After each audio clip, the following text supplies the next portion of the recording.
Une situation chaotique a envahi les aéroports russes, où des dizaines de vols ont été annulés et de grandes foules de passagers sont restés coincés dans les terminaux, créant une scène tendue et incertaine.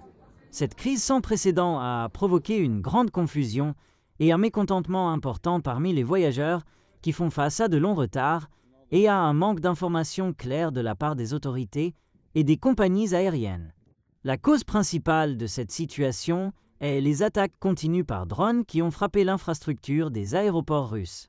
Ces attaques ont forcé les autorités à prendre des mesures de sécurité strictes, incluant des restrictions de l'espace aérien et l'atterrissage immédiat de tous les vols commerciaux sur les pistes des aéroports.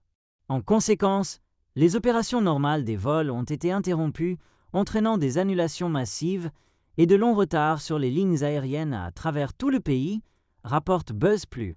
La compagnie aérienne russe Pobeda, l'un des plus grands opérateurs de vols à bas coût, a annoncé l'annulation de plusieurs vols prévus pour les 6 et 7 mai, citant les nouvelles restrictions de sécurité imposées par les autorités russes. Ces restrictions, selon la compagnie, sont directement liées à la situation tendue créée par les attaques par drone.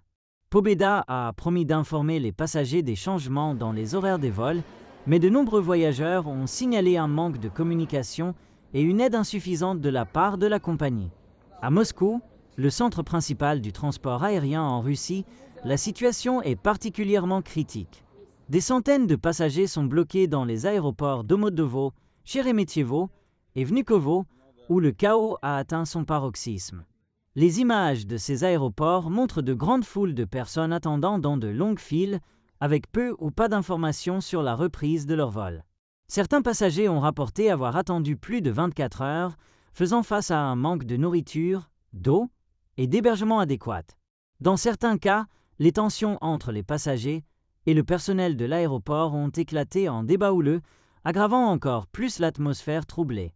Selon les rapports, plus de 60 000 passagers ont été affectés par cette situation à travers toute la Russie, avec les aéroports dans d'autres grandes villes comme Saint-Pétersbourg, Kazan et Yekaterinbourg qui font également face à des problèmes similaires. Les attaques par drone, que les autorités russes ont décrites comme des actes délibérés pour déstabiliser l'infrastructure des transports, ont forcé certains aéroports à fermer complètement pendant des heures, rendant impossible le mouvement des avions.